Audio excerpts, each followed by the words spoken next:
Okay, let's start. Good evening, everyone. Hope you are preparing for your exams. You are revising on all your courses.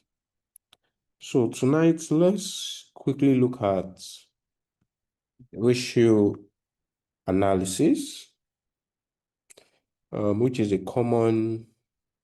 um, common area in your exam that will definitely see in your exam papers. And I will just go straight to what you need to know for your exams, of course, in detail. So the first thing I would mention is not the definition of ratios, no. It's basically the categories of ratios that we have. Then these categories of ratios would expose you to exactly what we use ratio analysis for. The first category of ratio is profitability ratios. Profitability ratios. The second category that we're going to look at, efficiency ratios. Also, there is liquidity ratios. Also, there is solvency or debt ratios. And there is investors ratios. These are the 5 categories of ratios that we have. And for the profitability ratios, these ratios will help identify whether an entity is profitable, that is, it shows how well a company uses its capital or resources to generate profits. And the key profitability ratios for your exams are: there is the return on capital employed. That's the first profitability ratios. Return on capital employed. Oh, someone said you can't see my board.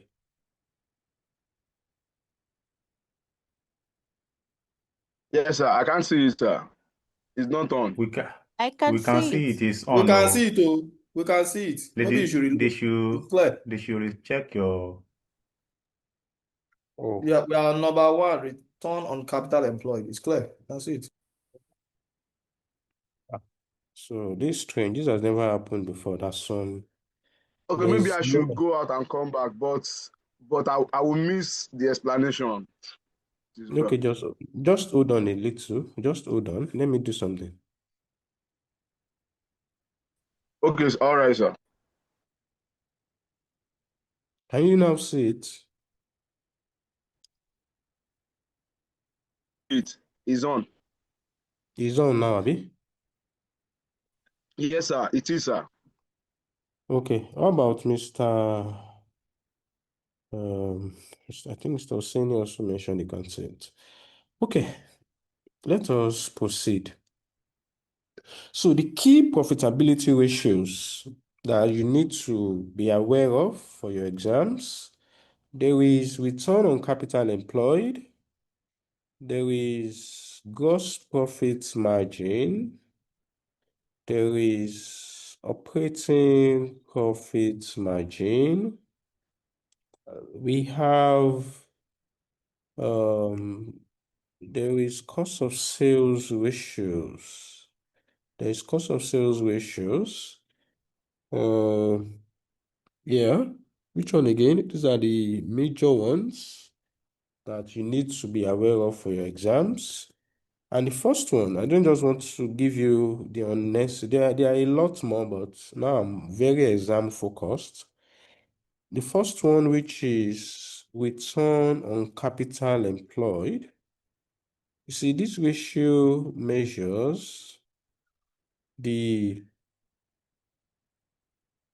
ability or the proportion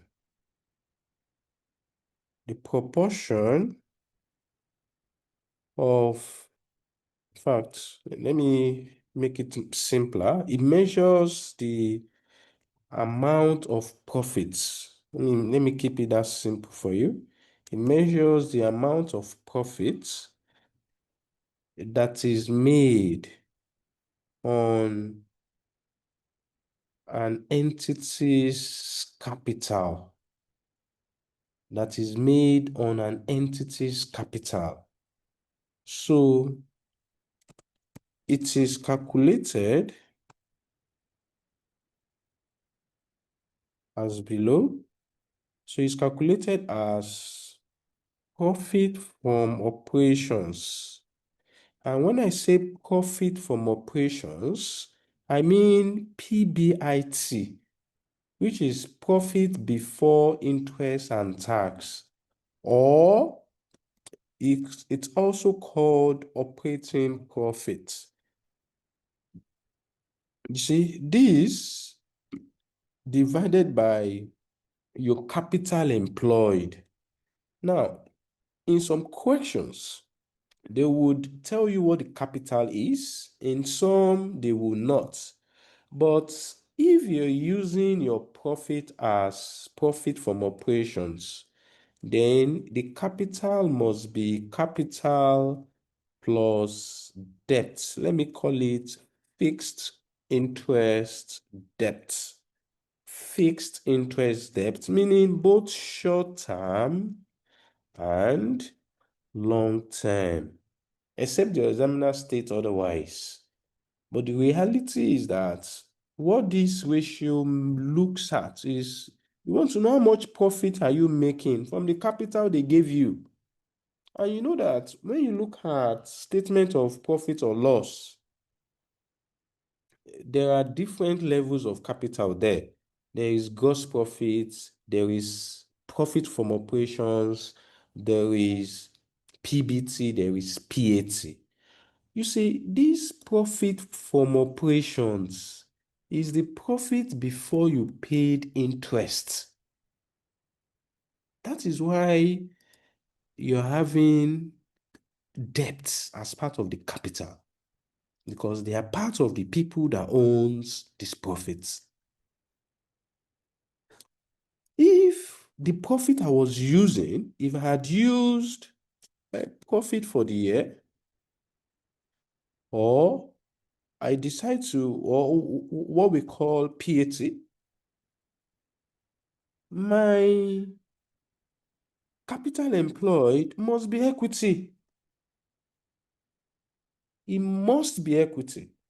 If you use PAT, or the examiner says, for the purposes of returns on capital employed, use profit as PAT, is a trap for you.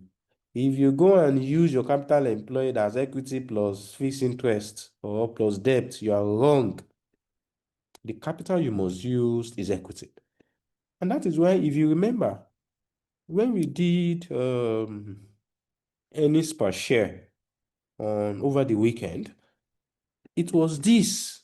We used weighted average number of ordinary shares. It was focused on equity. So you need to be very careful when it comes to returns on capital employed. If, for example, I've seen a question where the examiner will tell you that use capital employed as equity plus debt. If they tell you that and you go ahead and use either PAT or PBT as your profit, you are wrong, go. If the examiner tells you that the capital employed should be seen as equity plus debt, you must, as a matter of compulsion, you must use the profit as profit from operations. It has to be PBIT. And that's the technicality I need you to note here when it comes to return on capital employed. And it measures the amount of profit that is made on an entity's capital. And of course, the higher, the better. The higher this ratio, the better. A company that is doing 30% is better than a company that is doing 10%. It is better. Though there are disadvantages to these ratios anyways, because with the way these ratios is calculated, there's no way you can use this ratio to distinguish between a small and a big company, because these ratios are usually computed in percentage. They will multiply it. So a small company that is making small profit and his capital employed is him to be parading a ROCE of 25%, and a big company is also doing 25%. They would think that they are the same. So those are, and that's common to all ratios anyways. Okay, so that's returns on capital employed. Now, the second one is your gross profit margin.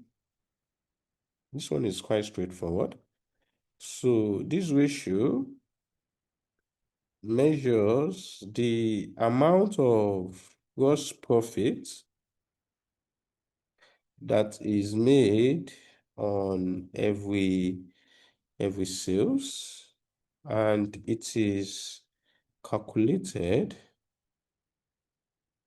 as below.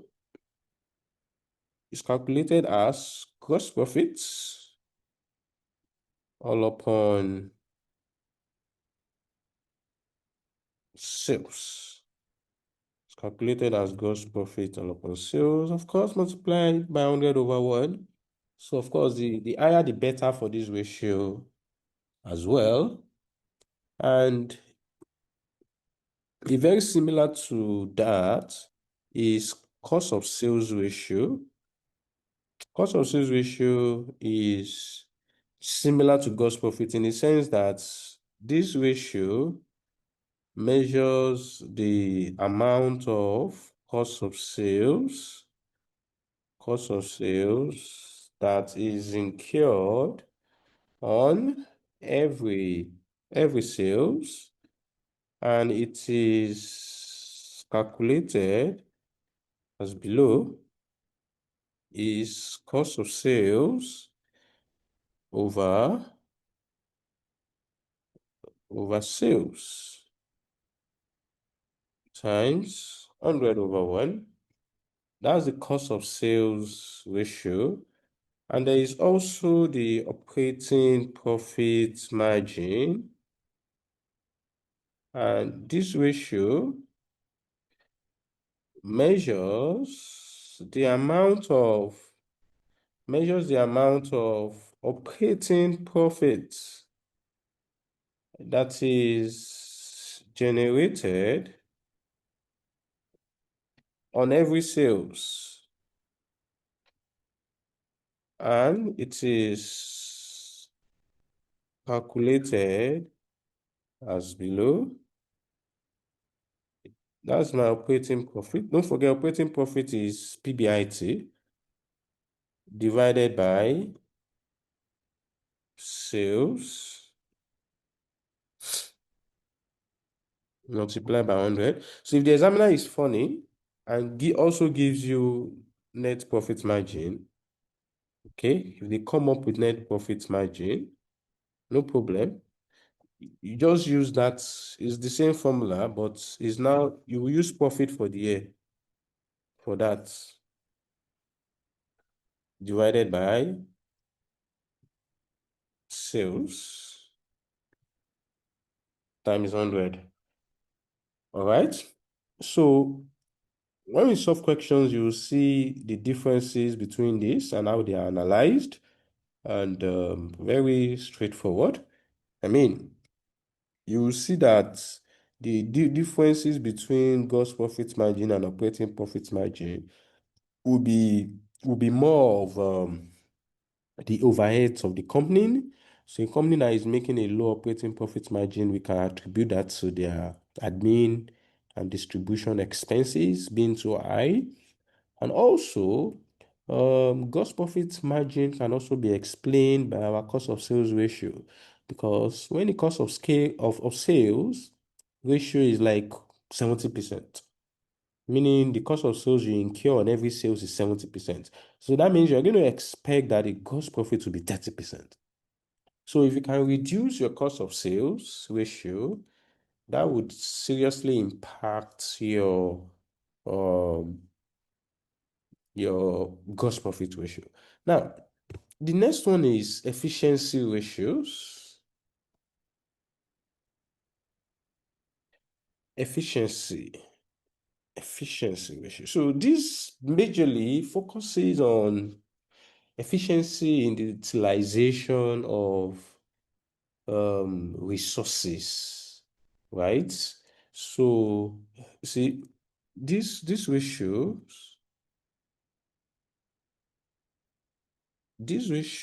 focus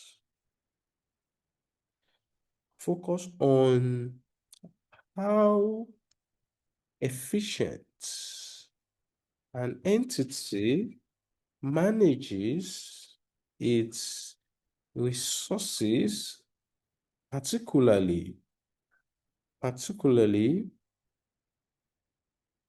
its working capital,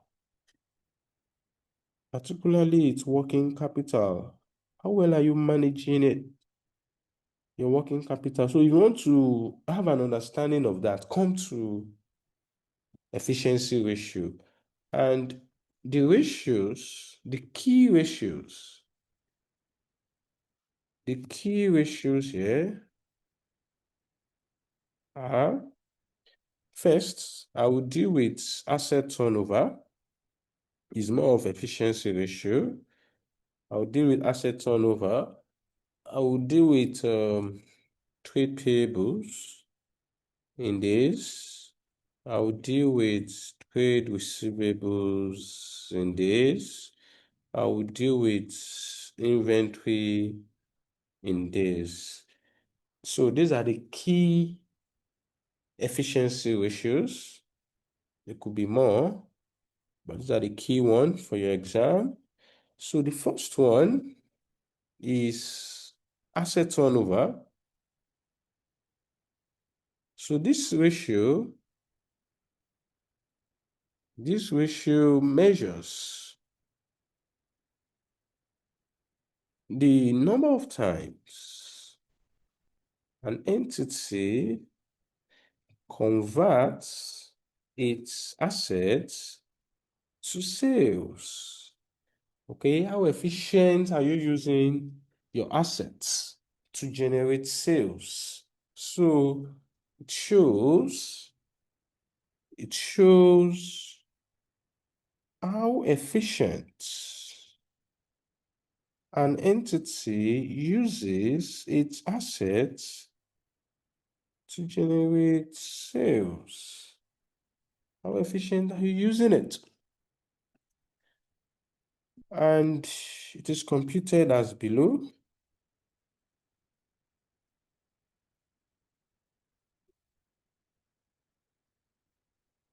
It's computed as, you have your sales over total assets. And you know that your total asset is your current assets plus your non-current assets. So this will give you the number of times an entity uses its assets to generate sales. The second one is trade payables in days. trade payables in days. So this ratio measures the number of days it takes an entity to pay its suppliers. An increasing ratio, an increasing trade payables in days shows that an entity might be using suppliers' funds to support its working capital, which might be a signal for liquidity issues. You see, this comment already negates the assumption that the higher trade payables in days, the better. That if you are stretching how long it takes you to pay your suppliers, that's good. That you can use that money to do something else and all of that. No, that's a very blanket interpretation and is very dangerous.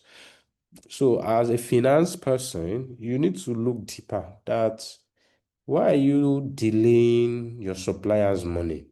Because ordinarily a business person, as soon as you sell and you collect money and you have the money, you want to pay your supplier so that you can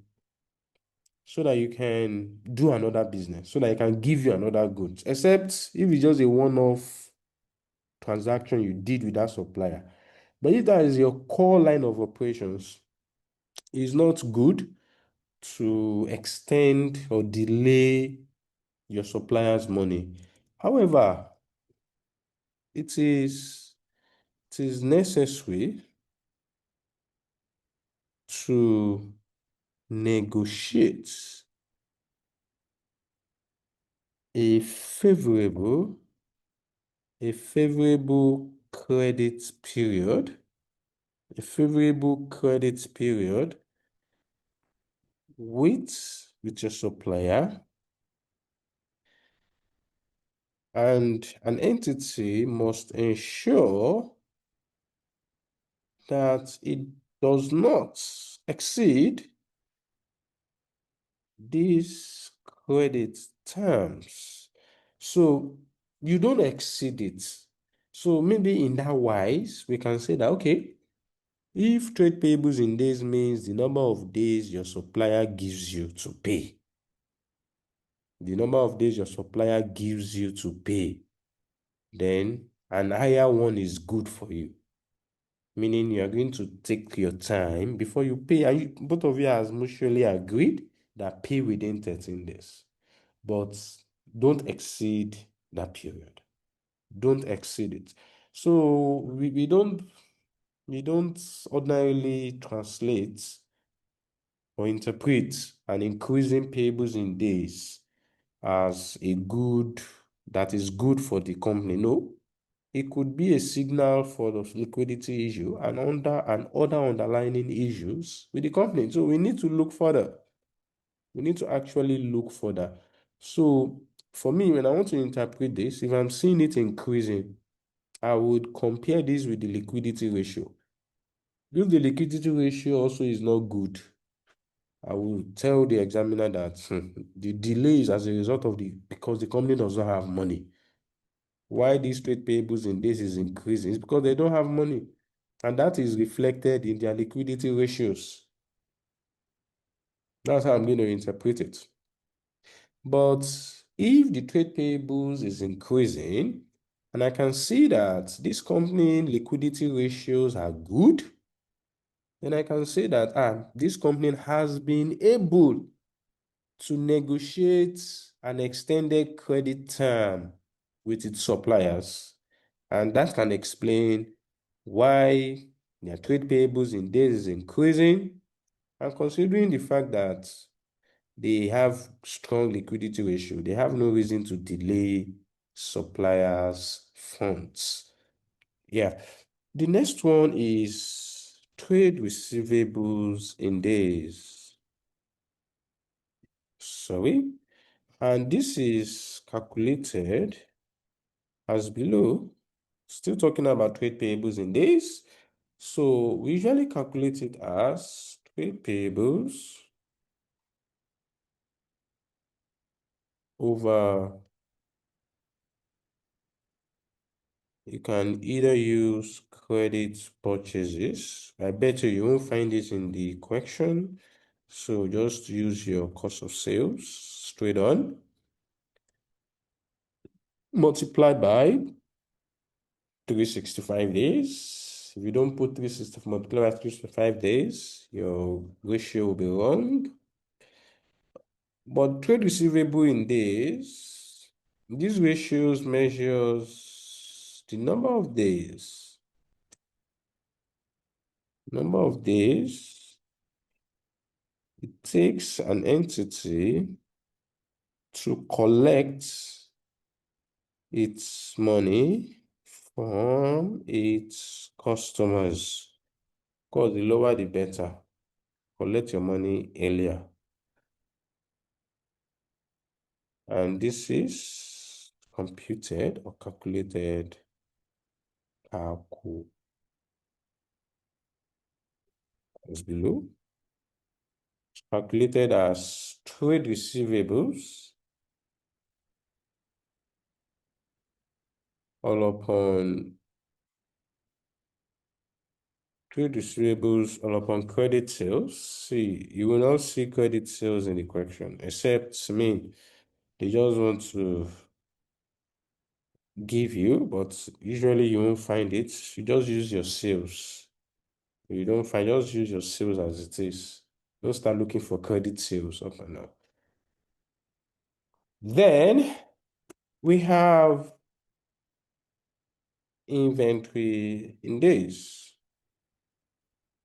And this ratio measures the number of days it takes to sell inventory to customers. So how many days does it take you before you sell your goods to the customer? And this is calculated as below. It's calculated as your closing inventory. Sometimes you can use your average inventory depending. I usually use my closing all upon, use your cost of sales straight on. Of course, multiplied by 365 days. So from this efficiency ratio, okay, note that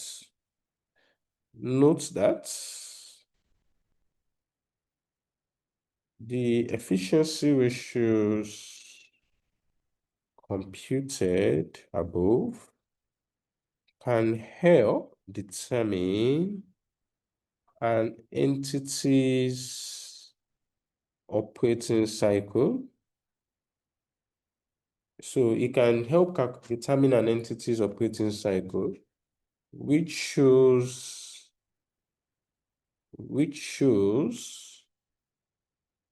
how long it takes an entity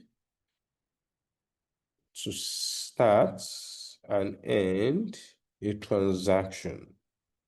So how long does it take you to start and end? What's the duration? And this is calculated as below. It's calculated as trade receivables in days. You add inventory in days. You deduct trade payables in days. When you do these maths, whatever you get is what we call operating cycle.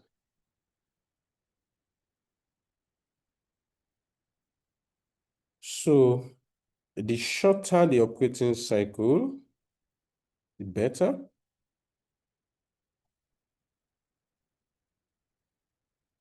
Better for the entity because it means that it generates cash flows from every transaction very quickly, which is good, that means it's efficient. It converts inventory to receivables, pay payables, and move on. However, an elongated operating cycle is usually a symptom of overtrading. So when you see a company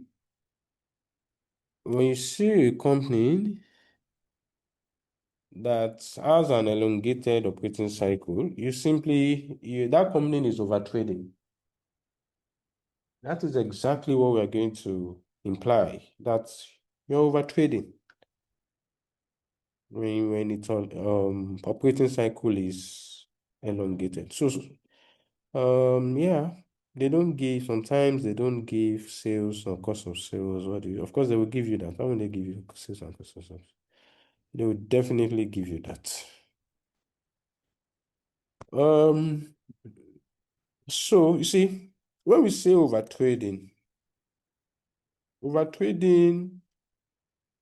is when an entity is doing too much with very little resources. Is doing too much with very little resources. So, in the sense that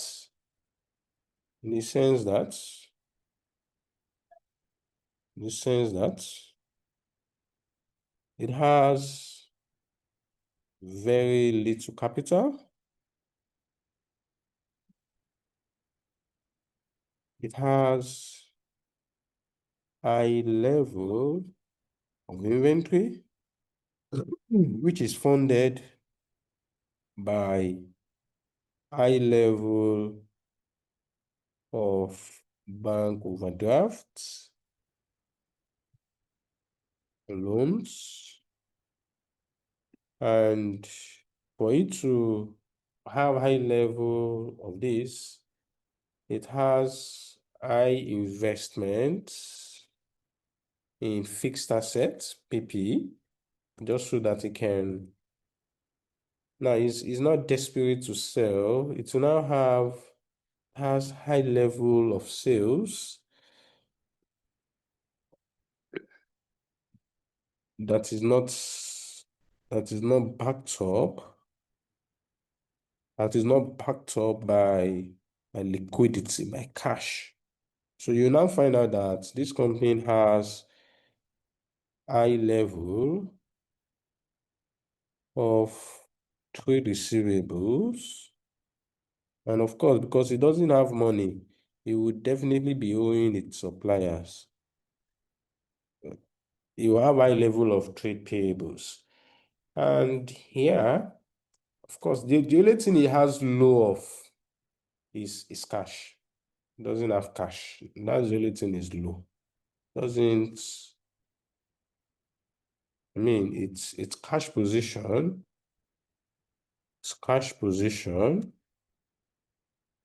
is negative. It has a negative cash position.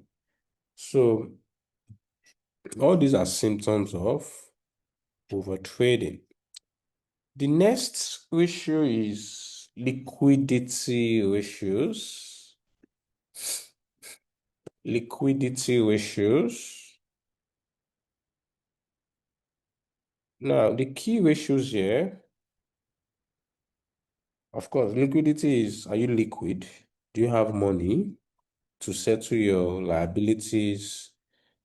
I mean, this ratio shows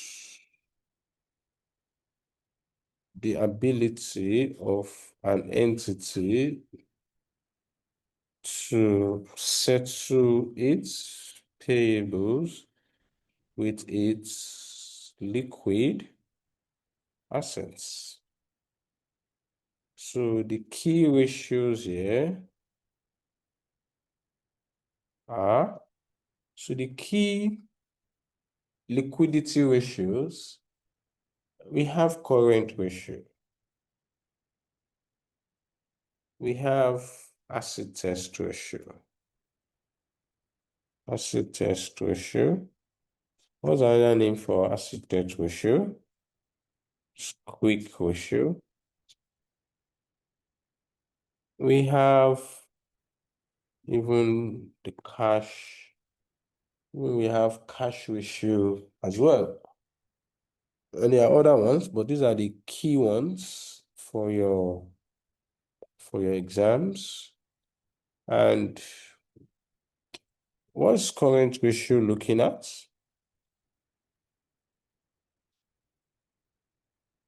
So here, this ratio measures the ability of an entity to settle its short-term liabilities with its short-term assets. This ratio measures the ability of an entity to settle its short-term liabilities with its short-term assets. And this ratio is calculated as below. Is current assets over what? Current liabilities. So we would expect that we're having, so an ideal ratio here is 2:1 and above. That's the ideal ratio. 2:1 and above. Your current assets should be at least times 2 of this. The second one is quick ratio. It measures the same thing. So this ratio measures the ability of an entity to settle its short-term liabilities with its highly short-term assets. Can you settle your short-term liabilities with with even the more liquid assets than the current assets? And this ratio is calculated as below. It's calculated as current assets minus inventory divided by current liabilities. Okay, so an ideal ratio here is 1:1 and above. Okay, so this ideal ratio, you have to be very careful. I won't measure based on, when I want to interpret, when I want to speak to these ratios, I won't speak to it based on this ideal ratio that I'm giving you.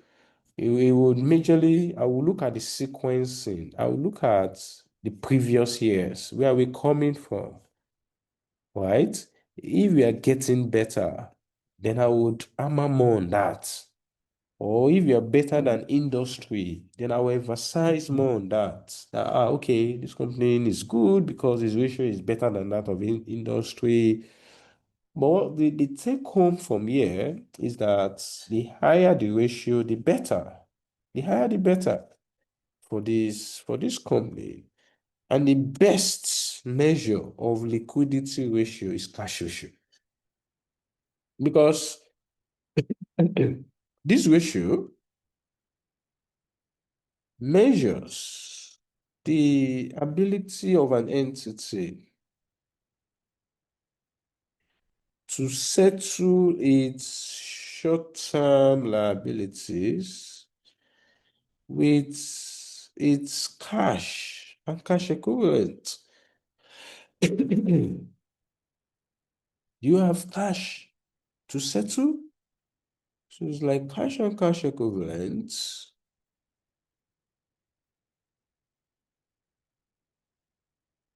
Cash and cash equivalents divided by your current liabilities. That's what this looks at.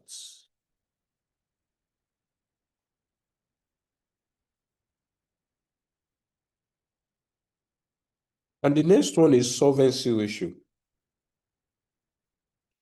And this ratio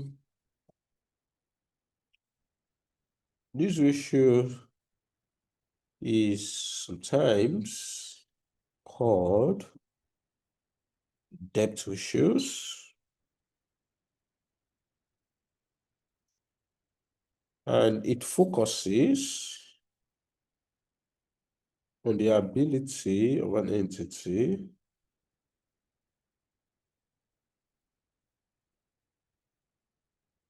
to continue to operate in business into the foreseeable future, given its level of financial risk.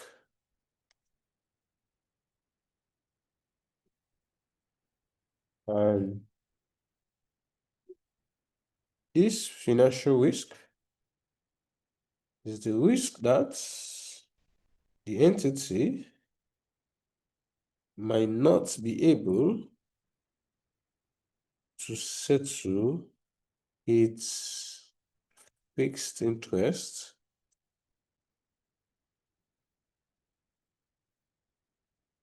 which would then result in liquidation of the entity.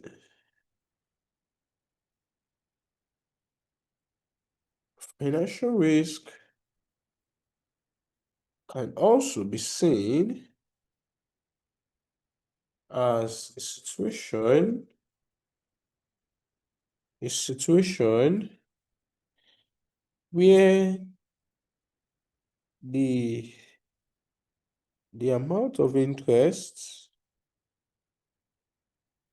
payable becomes so excessive that it it will significantly impact the dividend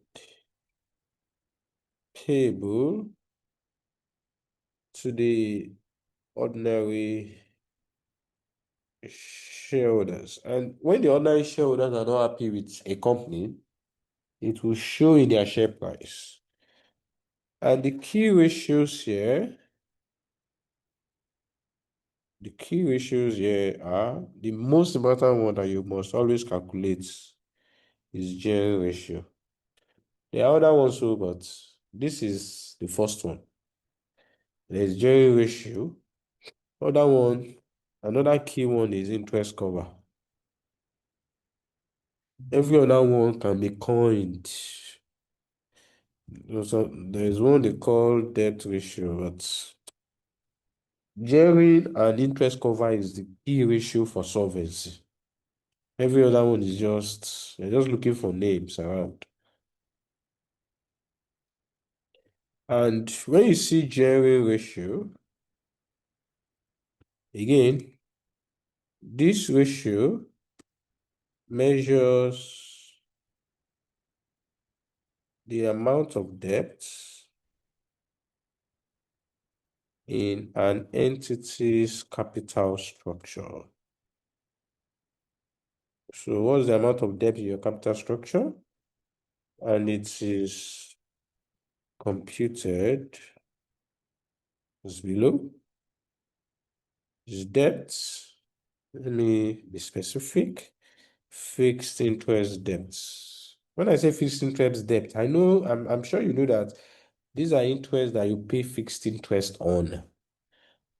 Like they will put percentage behind it, like they will say 10% loan notes, stuff like that. All upon fixed interest debt plus equity, of course, times 100. And interest cover,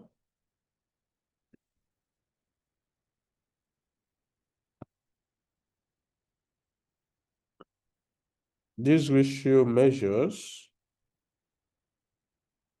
the number of times an entity's profit from operations can cover or pay its interests. Of course, I'm sure you know that the lower this Jerry ratio, the better. The lower, the better. And an ideal is 50%. As soon as it's becoming higher than 50%, becomes an issue. The financial risk is getting more. And this is calculated as below. It's calculated as profit from operation, which is profit before interest and tax. That's PBIT divided by finance cost or interest paid or payable. That will give us our interest cover. And there is debt ratio.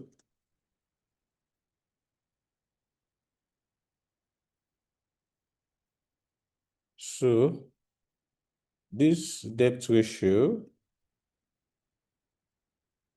measures the proportion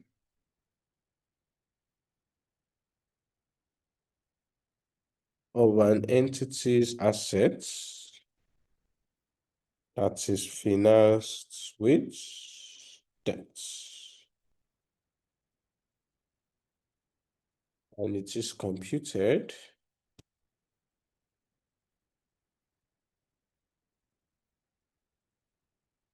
it's calculated as the fixed interest debt divided by total assets.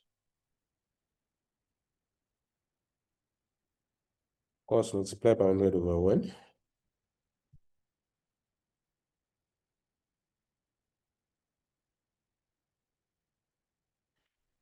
And the one that they don't really ask so much in the exam is this. They hardly ask it.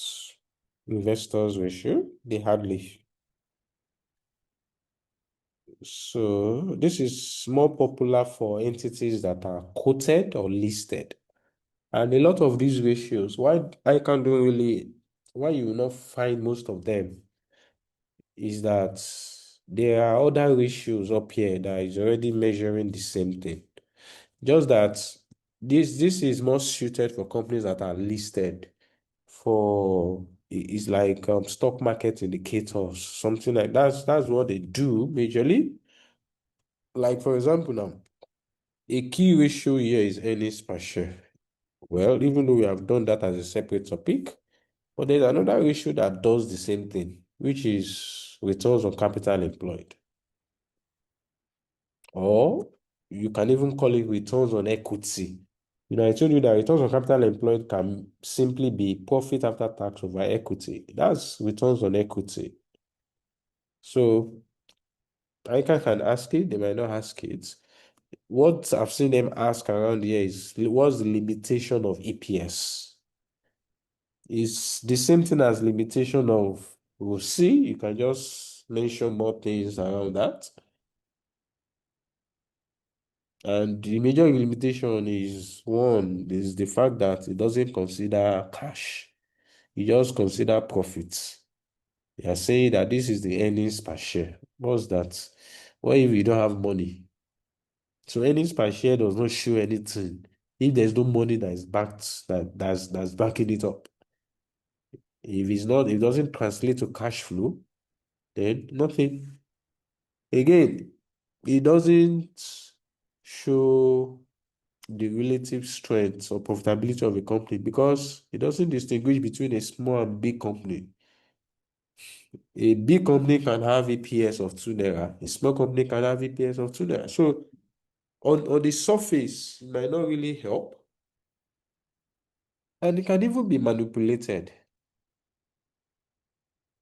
Again, it's easily impacted by choices of accounting policies by company and a lot of other limitations that it has.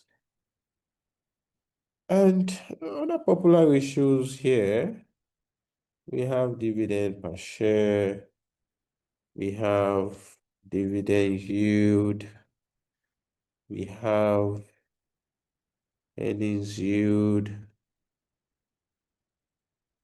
we have earnings yield, we have dividend cover,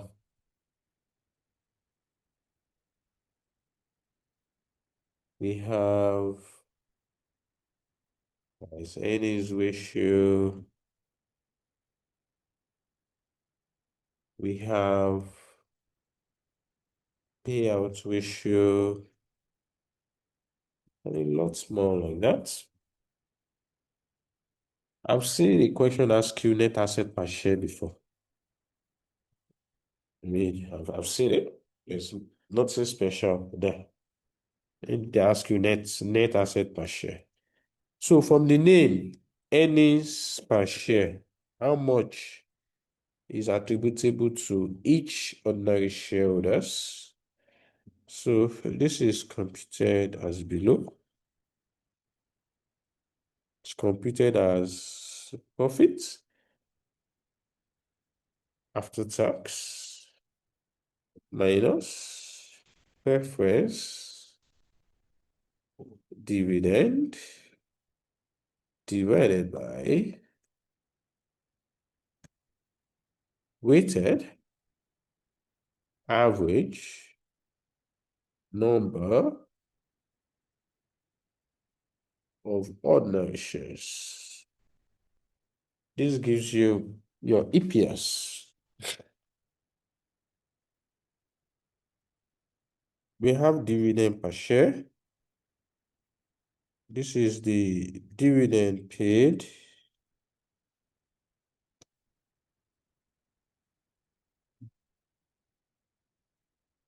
divided by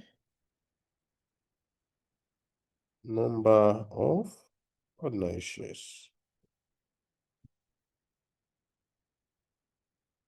We have dividend yield, which is a better measure. It measures, see, a dividend paid shows you the amount of dividend you're giving to each number of ordinary shares. Dividend yield shows you the return you're getting relative to the amount you have invested. Dividend yield shows you your actual return and is the best to measure companies on the stock market, not dividend per share. It's dividend yield because a company can be giving you 5 naira dividend per share, But to buy their shares is 10 naira. But the company is giving you 4 naira dividend. But you can get their shares for 3 naira. The one that is giving you 4 naira and getting their shares for 3 naira is better than the one that is giving you 5 naira. And to buy their shares is like 10 naira. That is what dividend yield tells you. It tells you, it puts the dividend per share. It puts it on the market price of the company. It compares it to the market price. Okay? That tells you the actual return you're getting from this company. Also, is earnings yield. Earnings is similar to dividend yield, and is earnings per share over market price.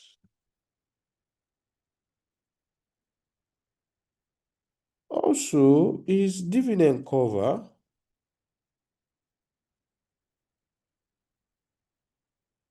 And dividend cover is, how many times can your earnings pay your dividend? That's earnings per share. How many times can your earnings pay your dividend? Earnings per share divided by dividend per share. And there is price earnings ratio. Price earnings ratio.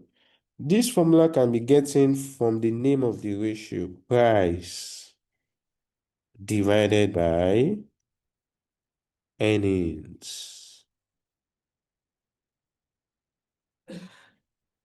Price divided by earnings. Price earnings. Earnings per share. This looks at how much the market is ready to pay for an entity's shares. How much is the market?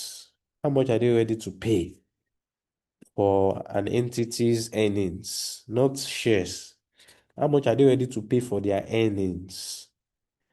Okay, so when you see a company with an high P ratio, it's mostly because the market believes in this company's ability to grow, that its earnings is small relative to its valuation.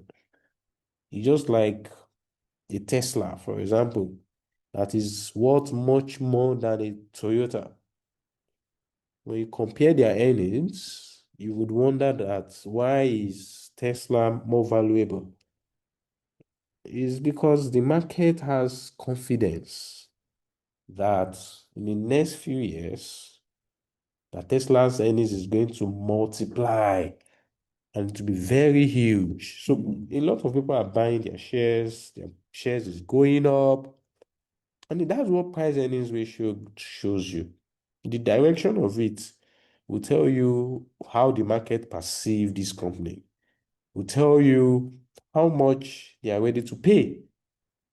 Sometimes they call this ratio earnings multiples. And there is payout ratio. This is the proportion of earnings that is payout as dividend. So it's like dividend per share over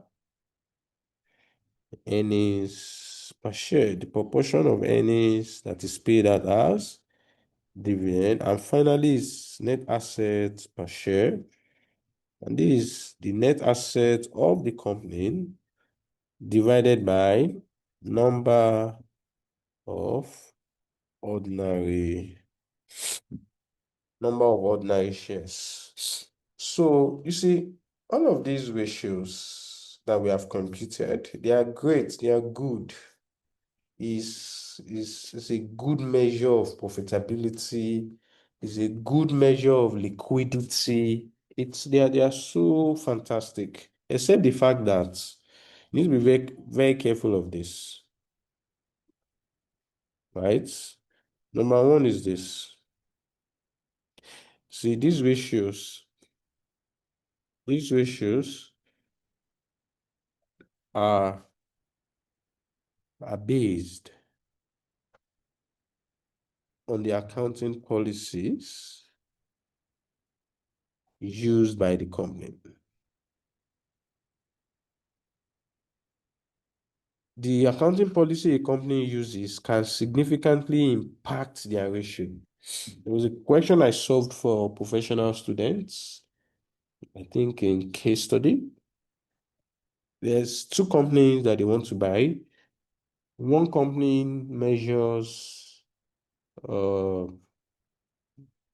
they measure their assets using evaluation model. Another measures their assets using cost model. When I wanted to do my ratio, the first thing I did was to make adjustments. I had to adjust the guy that uses evaluation model. I adjusted for all the evaluation everywhere, just so that I can bring its account back to cost model. And it is only after I've done that that I can compare the two companies. Otherwise, so they are based on accounting policies used. And this can restrict the application. This can restrict our ability to use them for comparison. And also, because ratios are based on financial statements, and financial statements can be manipulated. So the financial statements can be manipulated, which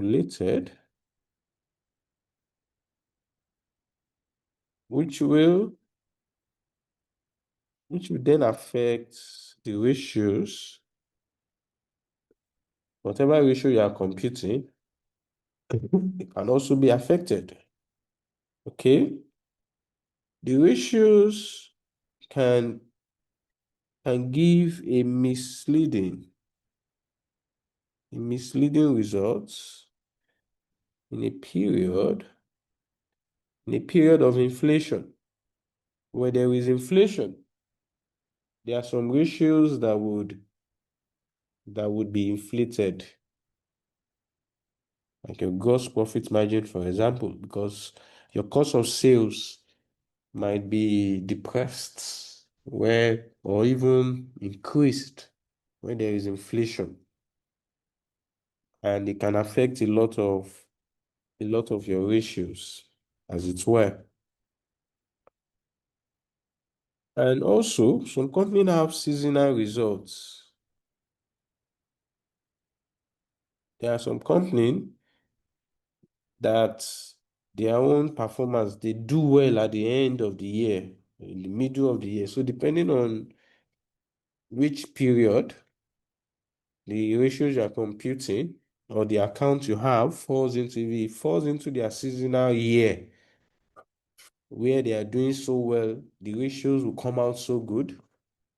And that does not really represent that the company is doing fantastically well and all that. And a lot of other limitations that can arise as a result of ratios.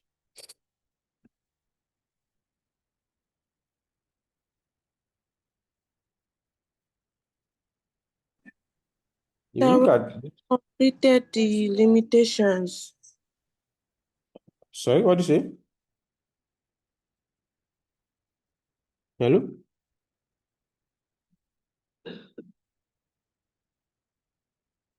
I think she was trying to jot it down.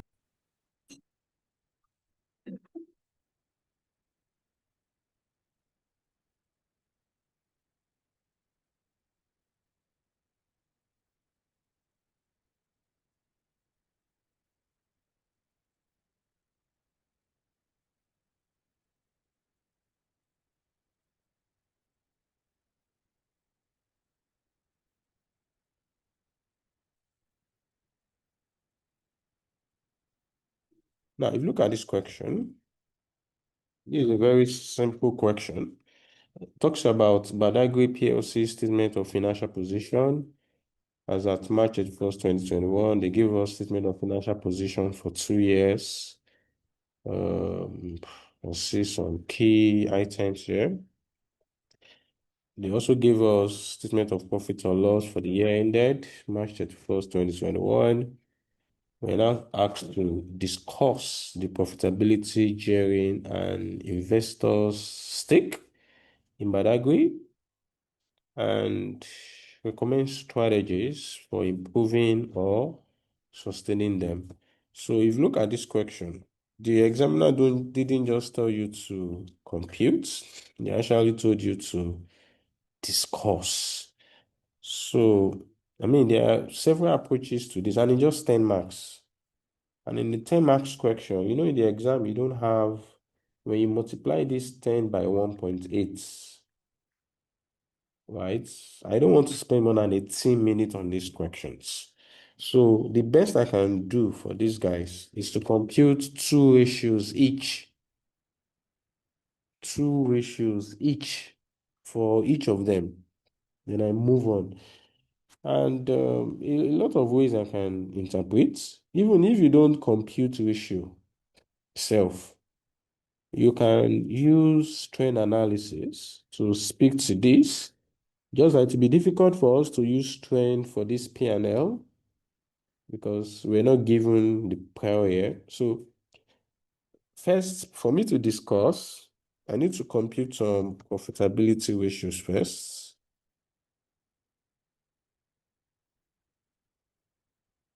I would first compute. The first one I would do, which I would advise you always do, is your returns on capital employed. You see, these returns on capital employed, in some places you will see returns on assets, return on equity. I mean, this one is for your exams. This takes care of it because they measure the same thing, really. And return on capital employed is, like I told you, profit from operations, which is PBIT, divided by your capital employed, which I told you is fixed interest debts your plus your equity. So I'm going to be looking at 2 years. Can't even look at 2 years. Now, I don't have that much time. So the examiner didn't give me profit from operations. So I'll just use profit for the year, 216,500. So profit for the year,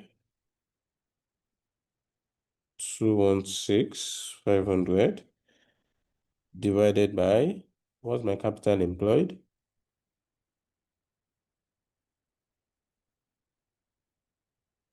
I will use equity since I'm using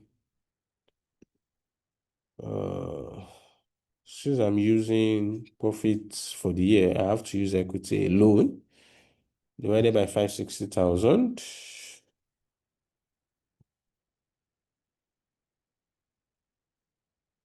Multiply by 100. What does that give us?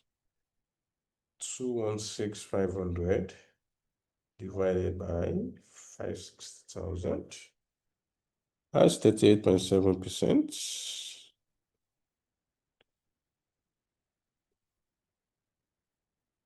Another key one that I can do is my gross profit margin, which is my gross profit divided by my what? My sales. Multiply by what? 100. What's my gross profit? It's 260,000. 260,000. What's my sales? Oh, 268. This one is 490,000. Sales is 490,000. 268. Mr. Christopher, yeah, I can see your hand. Please go ahead. Please, I want to be clear on this uh,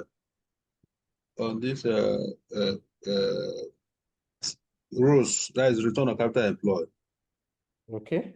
Uh, you are using profit after tax, and I don't know whether it's an alternative usage. You did less finance costs. Is it allowed? What do you want to less finance costs? Can you speak more to that? Okay, now I used to understand that we used to use PBIT,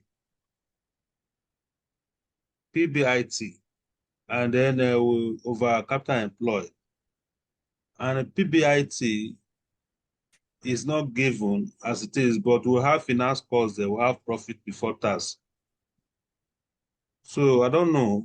That's why I'm making this call to get a really deep explanation whether if we are using profit for the year, it's just okay like that. We should not bother ourselves whether lessen finance costs. So that we don't go and use profit for the year, we will not now let finance costs again, we should not go to invariably give us a very wrong figure. I want to be clear in this area, sir. Okay, okay. So which is Because why it kind of I'm used to. So I don't want to be used to nonsense. Let me just get close, be clear with this, please. okay, all right, no problem. So it's because you entered the class a little late. We have already explained that already, that you can either use profit from operations, which was the first thing I wrote before I cleaned it, Mm, which is PBIT. But when I looked at the PLL, I said I was not giving directly. I don't advise that you should start computing. No, you don't have that time. These ones that I'm doing, I'm even thinking I'm wasting my time because I can use trend analysis to do some interpretations, but just that it will not fly that much. But because I want to talk on the examiner says discuss. However, if you are not given profit from operations, don't stress yourself computing all that. Just go ahead and use profit for the year. okay. Just ensure that the capital employed you then use Mm, is equity. That one is very important. Make sure you use equity. just equity.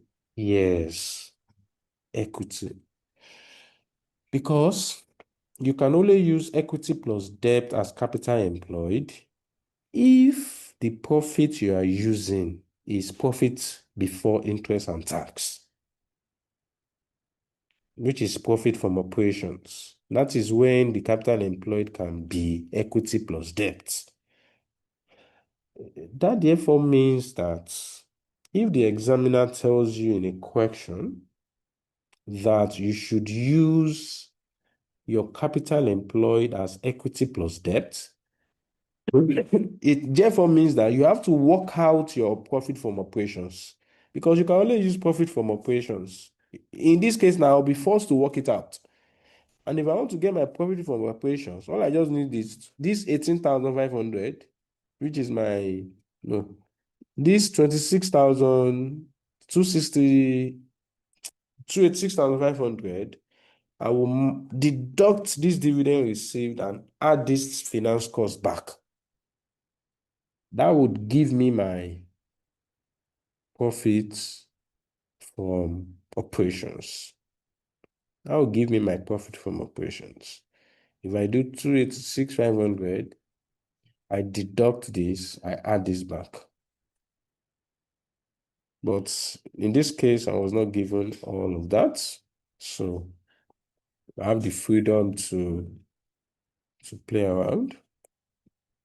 So my gross profit margin is giving me this. Then I can do net profit margin, which is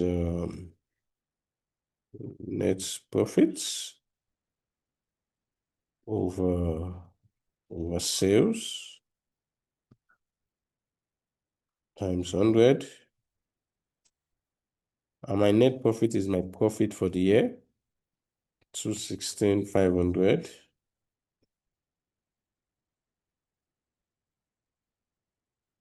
over my sales, which is 490,000.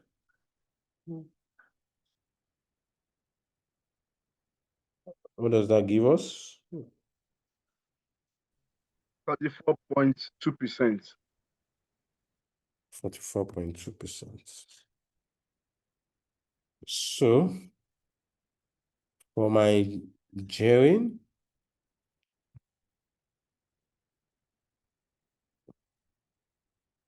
I will do gearing ratios.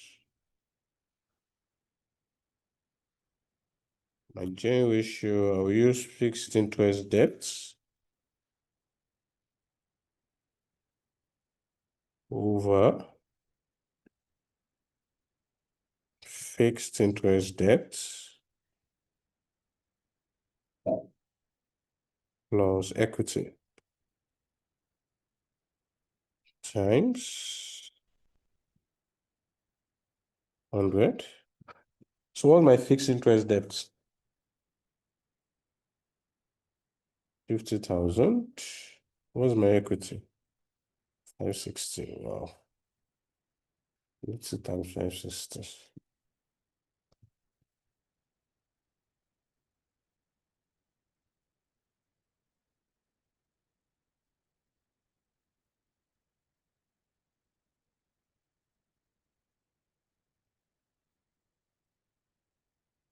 What does that give us?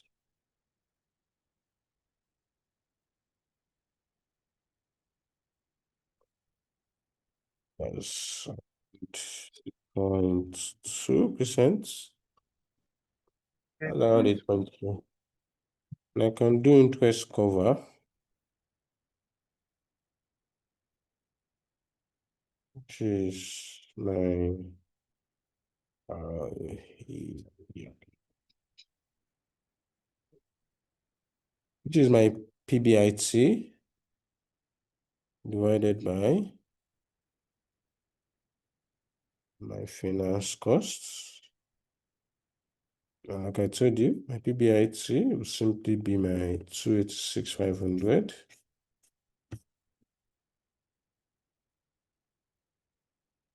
plus 5,000 minus 153,500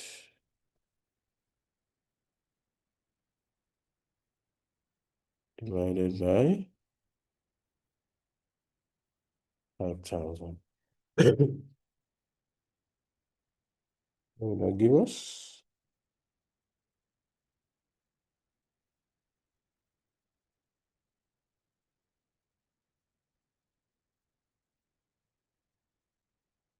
Wow, that's massive. Okay.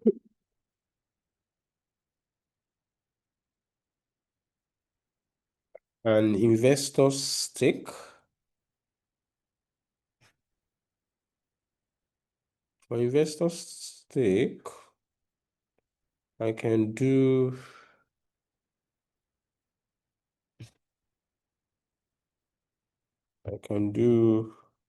net asset per share, which is net assets divided by number of ordinary shares. And what's the net assets? Which is 810,000 minus 50,000 minus 200,000. Total liability is 250,000. So 810 minus 250.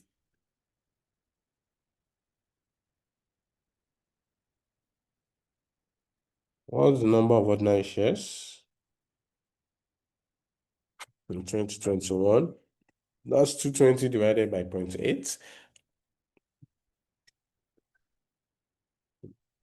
220,000 divided by the nominal value. which is 0.8. So what does this give us? What's 810 minus 250? That's 560. That's equity. What's 220 divided by 0.8? That's 275,000. 2.03, Wow, 2.04. very, very good. So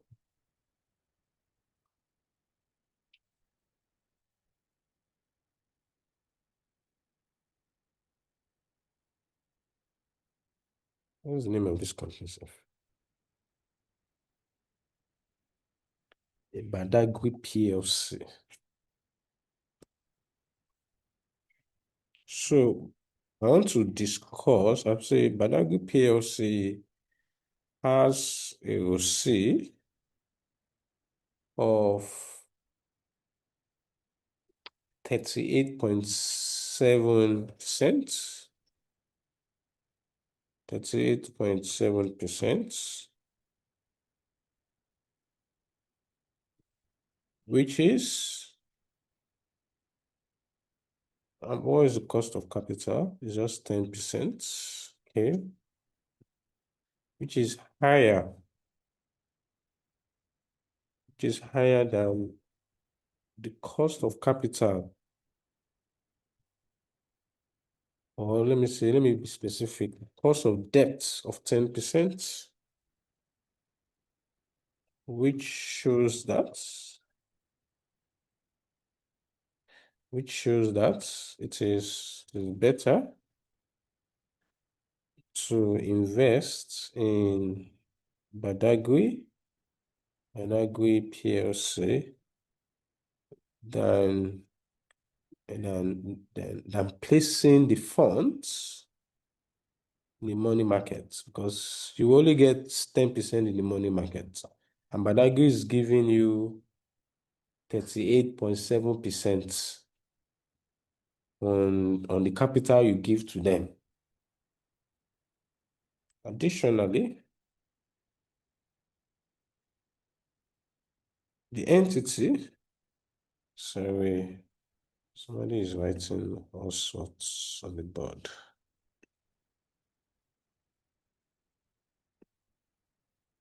Additionally, the entity makes a gross profit margin of 54.7%. 54.7%.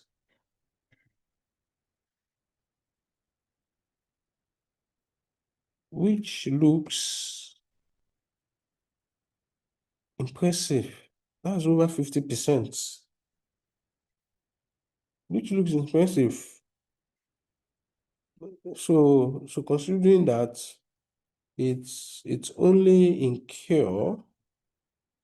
incurs 45.3% cost of sales on every sales. Every other one is gross profit. This one is just 100 minus this.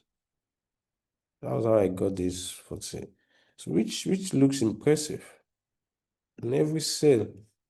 However, the where is it? Yeah, the net profit margin. However, the net profit margin declined slightly, because it's not a great decline. Declined slightly to 44.2, which is still okay. Which is still okay.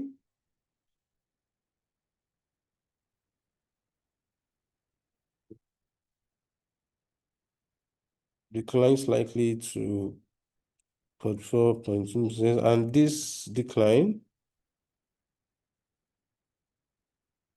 will majorly account for its overheads and finance costs in between.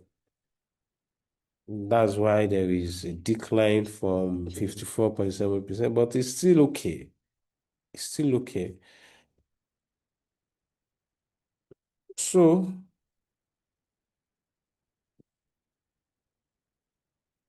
from the above ratios,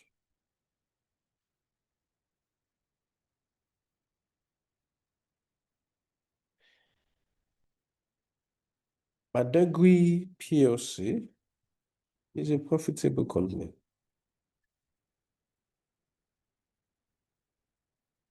As its makes impressive gross profits on every sales, and it makes very good profits on the capital employed. So it's a good company. Furthermore,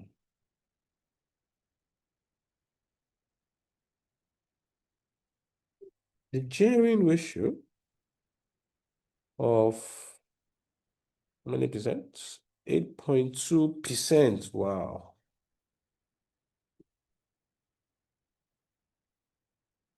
Also shows that the company funds its operations from equity and takes very little from its debt holders. Though, let me see whether debt is increasing year on year. It has started increasing. Though the debt has started increasing year on year, and if this trajectory should continue, its gearing ratio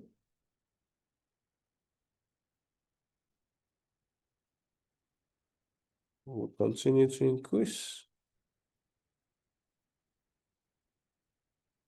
which will then indicate a high financial risk. But that's that time, right? But as far as now is concerned, this company funds its operation from equity and takes very little. So this company is not exposed to any financial risk. I mean, 8.2%. That's good. That's good. And it also has an impressive interest cover. The entity can cover its finance costs with its profits from operations 27.6 times. 27, that's good. Finally, with a history of low gearing, it is therefore not surprising that that in the investor's stake in the company is high. Is high. The net assets per share is over 2 naira. Is over 2 naira. And net assets are majorly funded by equity funds, not so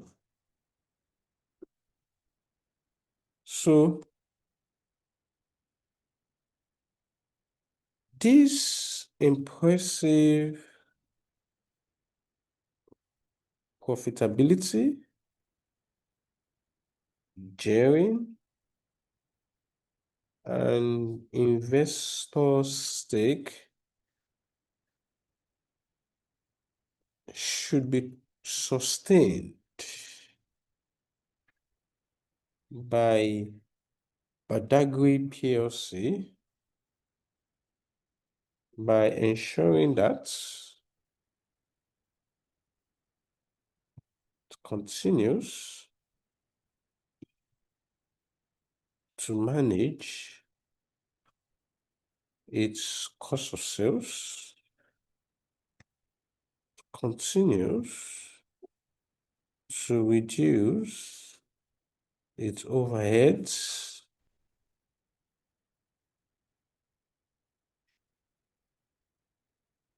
it engages in marketing in order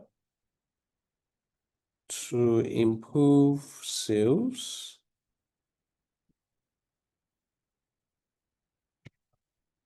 it continues to use equity funds for its operations in order to depress the need to pay interest, and it should continue to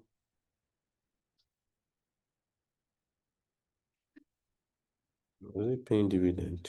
No, I don't know. So I cannot say it should continue to pay dividend. I don't even know whether it pays dividend or not.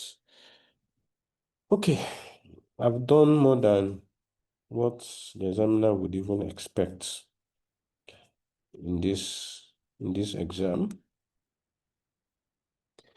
If you look at the second question, it says Lamido Limited is a courier service company which operates in Nigeria and West Africa.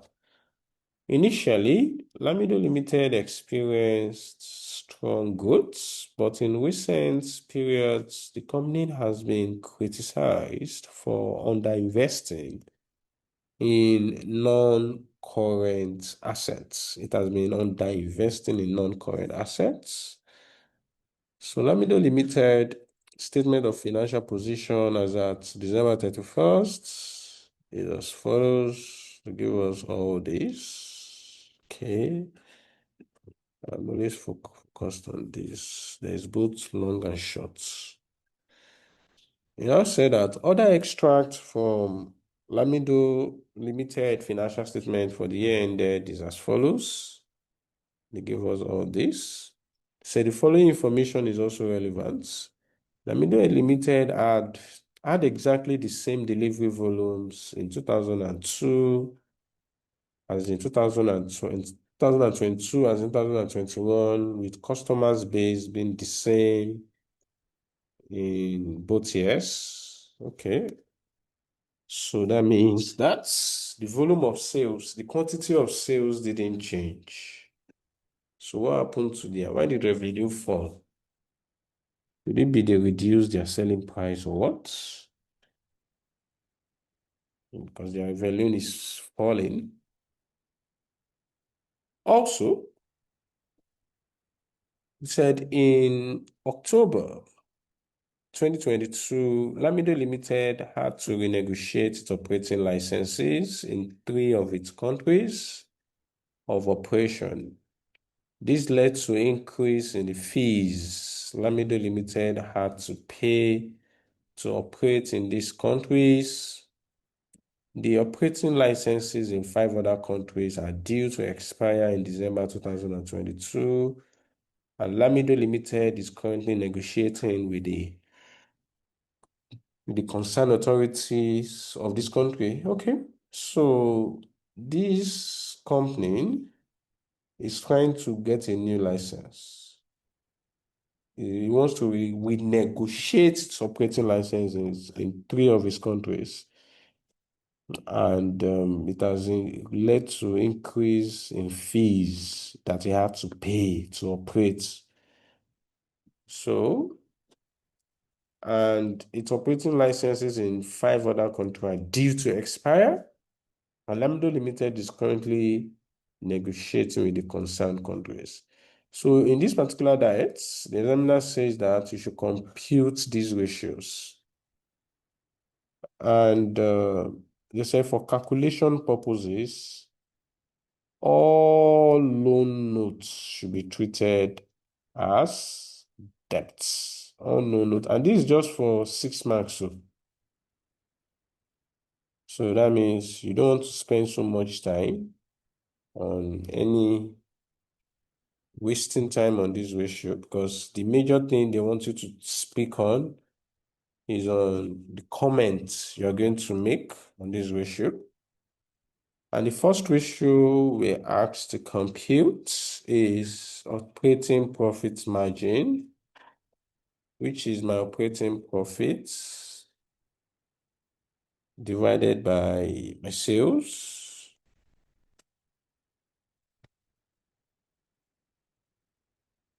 Divided by my sales. And from the question, what's my operating profits? That's the profit from operations. This is 12,300.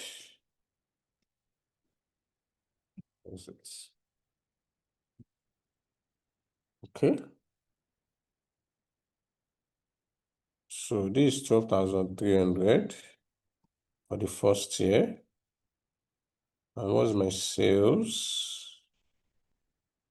154,000. So they give me 2 years. I need to compute for the 2 years, 2022 and 2021. And this is 18,600 and 159.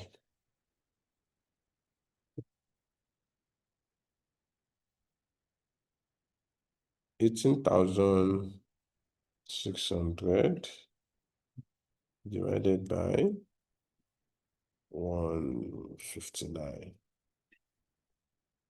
Okay, so how much do we have in 2022?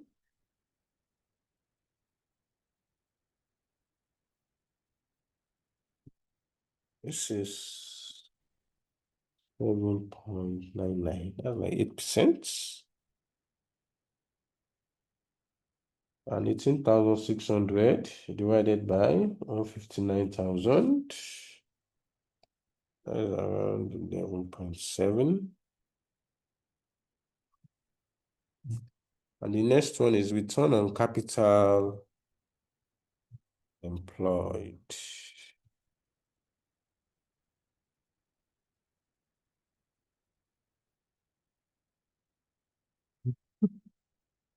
And since the examiner has already spoke, they didn't tell me what to use as capital employed. So, but now that you are given profit from operations, is advisable because to use your PBIT, which is profit from operations, divided by your capital employed, which is your equity plus debt. And this is 12.3. This is 18.6. So let's get our equity and debts in 2022. In 2022, my long-term debt is 136,000. My equity is 192,100. Okay, let me note that down. 192,100 plus the long-term debts plus the short-term debts. This is 19,440. Don't omit it. Examiner really doesn't want you to omit it. So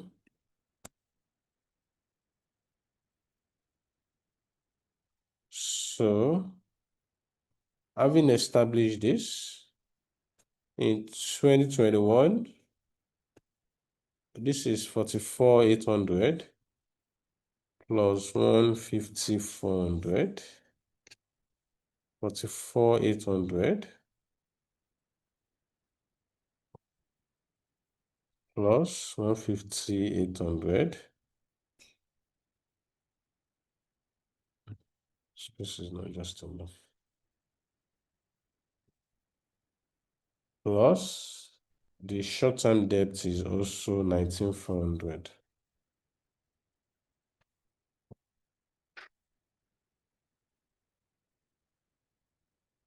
Okay, 19,440.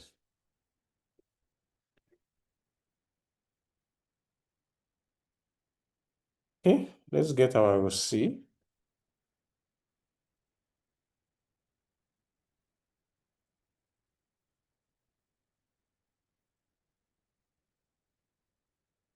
.8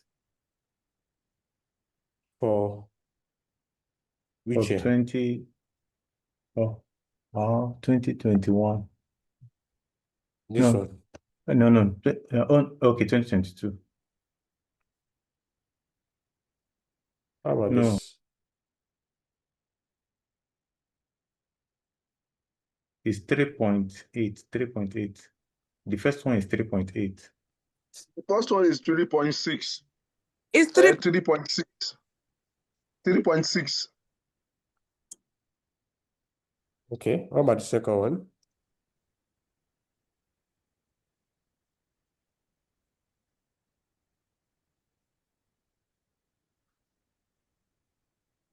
.6.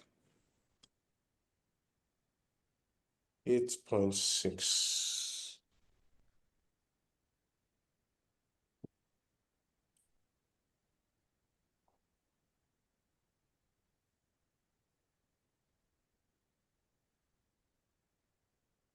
Approximately 8.7 is 8.67.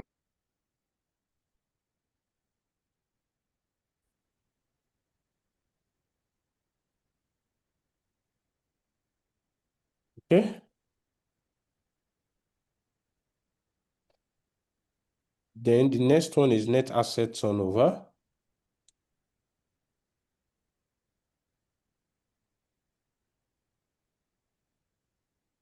I'm not sure I mentioned this. Can anyone guess what this formula can be? Net asset turnover. Sales over net assets. Yeah, that's perfectly correct. That's perfectly correct. Charity. Sales over net assets. And net asset is mostly the same thing as your equity. Plus your sales is 154,000. Your equity, as we picked up there, is 192. That's your net asset. Here, the sales is 159,000. Your equity is 154,800. So, how many times?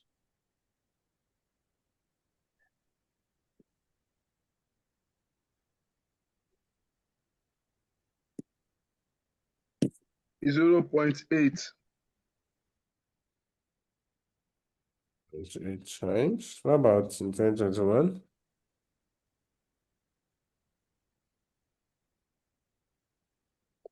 3.6. 3.6.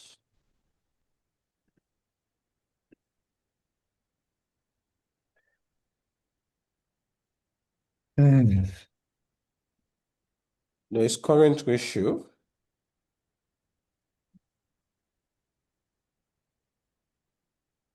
Current ratio is current assets all upon what? Current. Current All of our liability. current liabilities. Good. What was our current assets in 2021 and in 2022? 15, that's 15,980. 15,980. What's current liabilities? 29,920. 15,980. 29,920.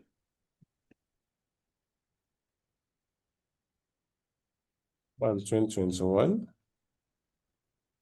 28,890. 23,960. 28,890.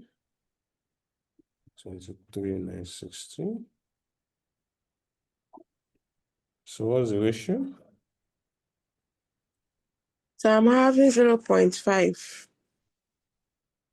0.5 ratio Is 1. 0.5 to 1. Yes. How about the second year? 1.2 to 1.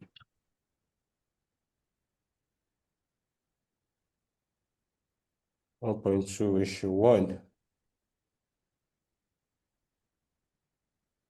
Then the next one is interest cover.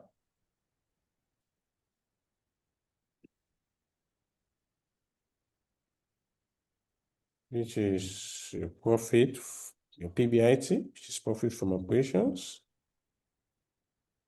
divided by finance costs.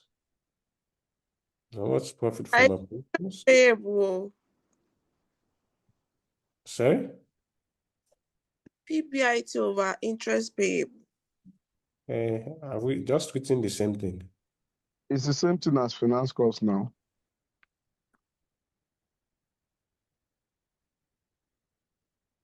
Yeah, you need to know all of these things so that simple things will not throw you off balance in the exam.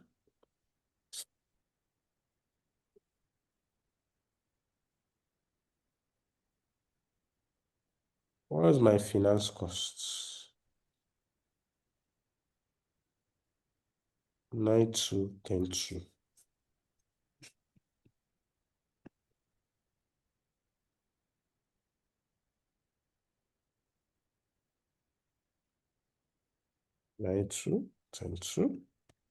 What's my finance cost? What am I doing? 92.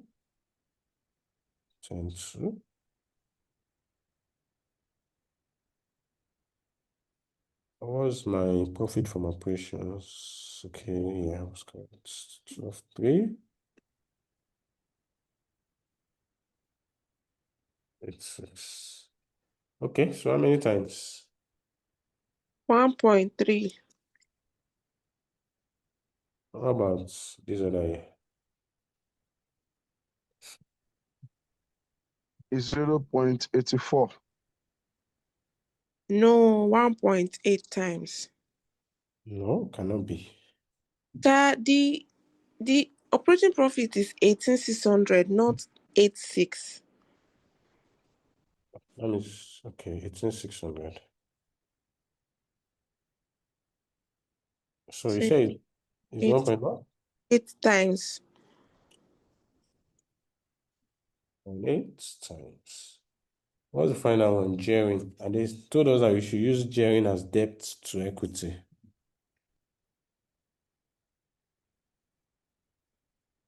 So debt over equity times 100, of course. And our debt, where did we use debt? Okay, this debt here.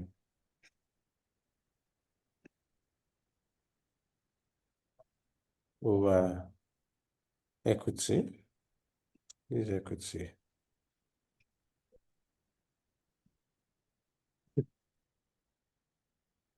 Times 100. And the second one, where's my debt?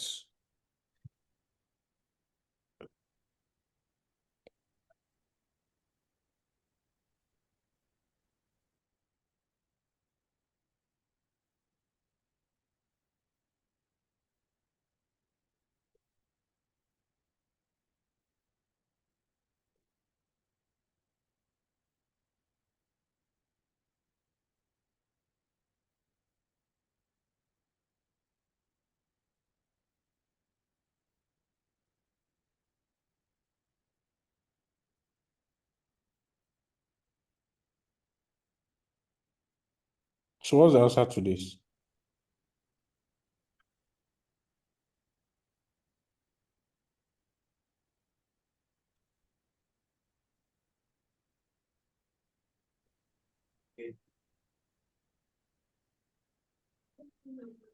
So, have you considered that? I think the question said loan notes should be considered as debt.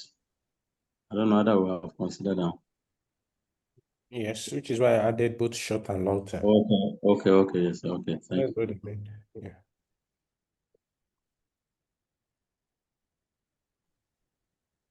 Hello, sir. Yes. Please, I want to need a clarification. No, there's a debt ratio, there's Jerry ratio. Yeah. This Jerry is not supposed to be debt over equity plus debt, Mm-hmm. but you are using only equity, sir. Yes, you can do that too. Now, the Especially question. when the question actually tells you that's what you should do. Look at it. The question told us that we should do debt over equity. Okay. Another thing I don't know, can we also use replacement and replacement as capital employed for that For which one? on as the denominating factor? What is capital employed? When you say you want to use capital employed, what is capital employed? Uh, is equity plus debt now. Uh-huh. So, and the examiner says use equity alone. Okay. All right. Not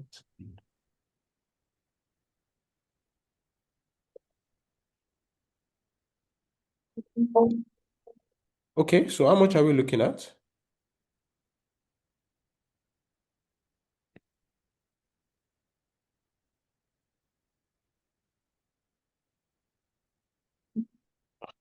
Quickly date over 100 and sleep.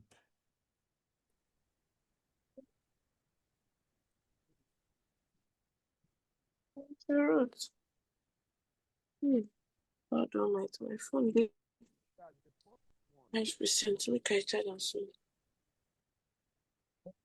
Charity, you better mute. Sorry, sir.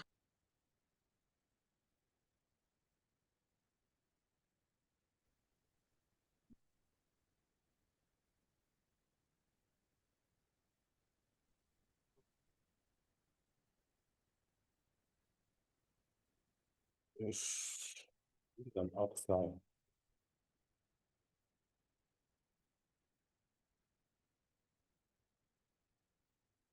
Yeah. There's really nothing you can do. Okay, so we have completed these ratios and we can go on and on. So this one, I'll send you a note on these comments on how you can comment on their position and performance. So you will see that basically when you're commenting, You will be commenting based on the ratios that you computed.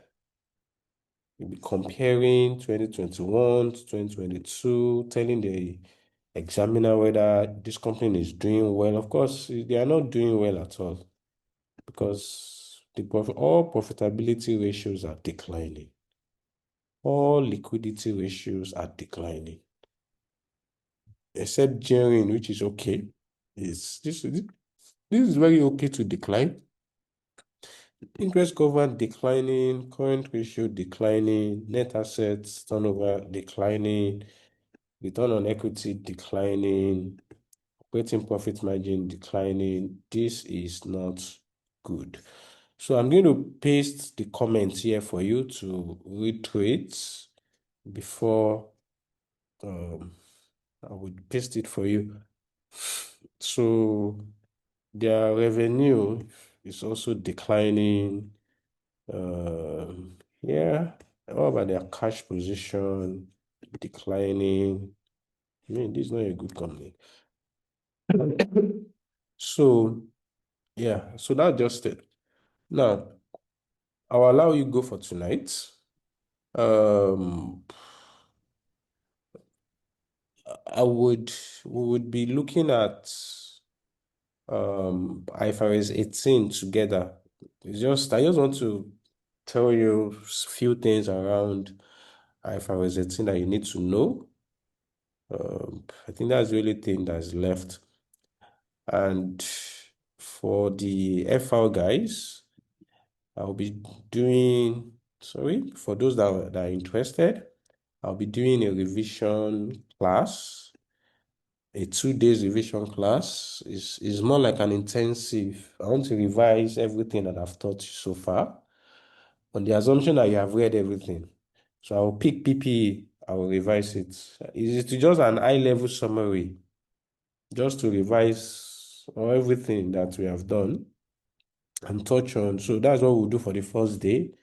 We'll look at the principles in every standard that I taught you, group, everything. I'll just touch on everything. Then the next day, we'll then solve past questions. Key questions. We can pick one, solve one additional question on cash flow, solve one question on ratio again, solve one question on standard. We just pick questions here and there. So 2 days. Then next week, I'll do the same thing for SBR, revise everything I've taught you so far. On the assumption that you have read everything, because you should have read everything, but it's just like a recap. It's just for you to listen, use it to refresh, and it will be fresh in your mind. So nothing is going to shock you in the exam. And most of the past questions I will give you, which is why I didn't bother myself sending you any mock question. I'm not going to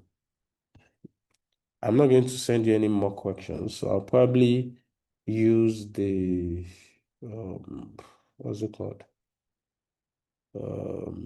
What's this question? These are pilots.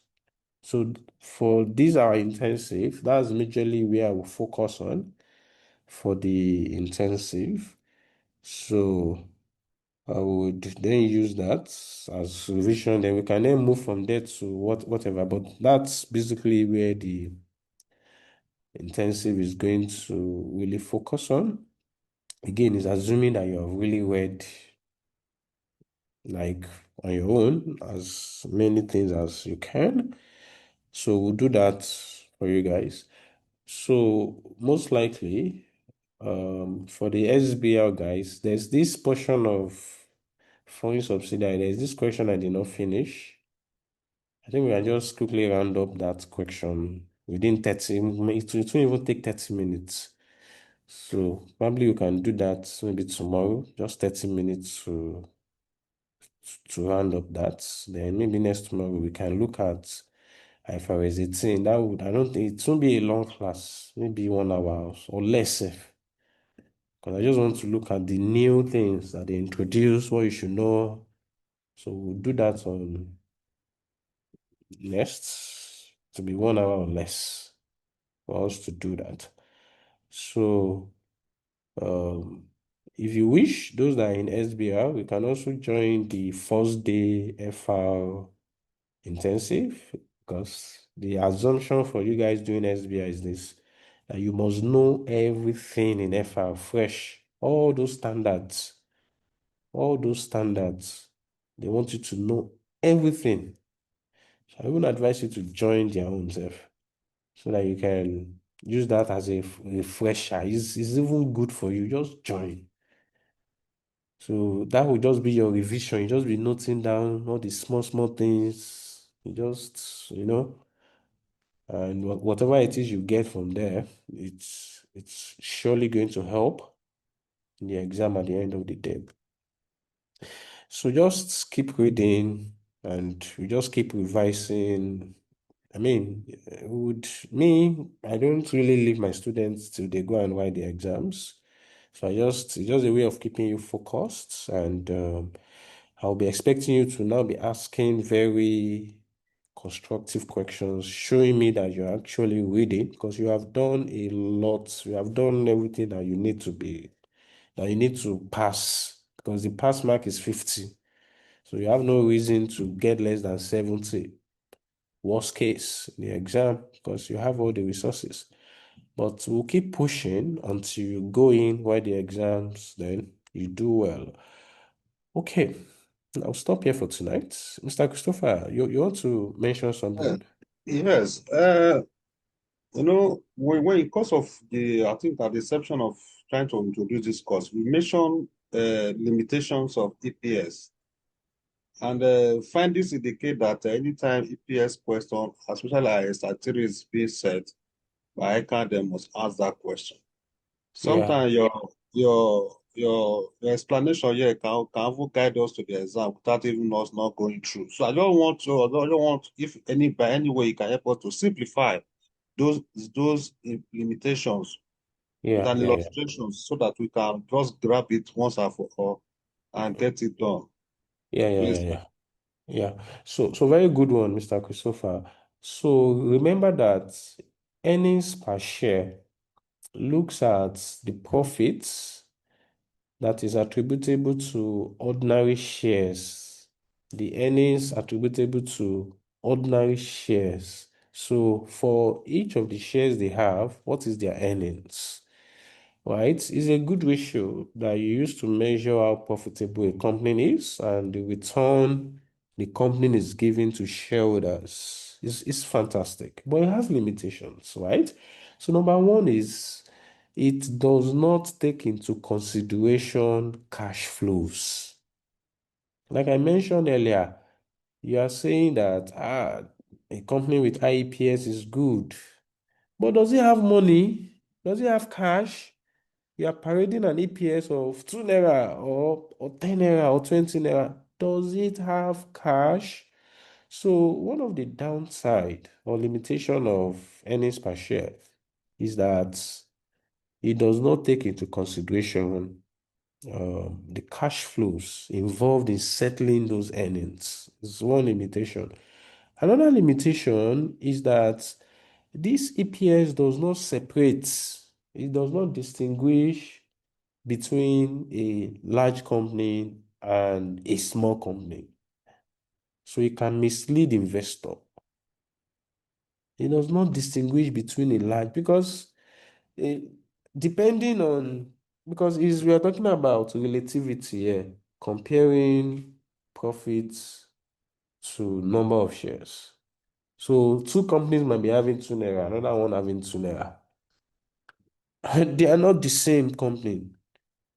You can do EPS of Dangote and it's doing 3 naira. You can do EPS of a sole trader and the guy, you would find that his EPS is around the same thing. That doesn't mean they are the same company. So it's a limitation, that the fact that it doesn't distinguish small company from large company, it is a limitation.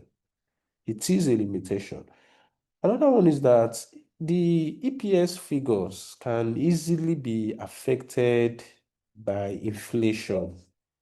So when you do your computations and you are in an hyperinflationary environment where prices are high, it can distort the EPS figures. So it is a limitation of EPS as it were.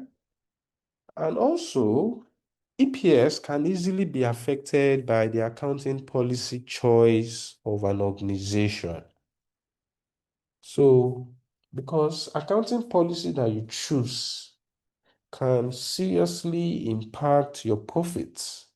So whatever ratio you compute would be impacted. So EPS can also impact, or the accounting policy choice of a company can impact whatever figure that you compute as EPS.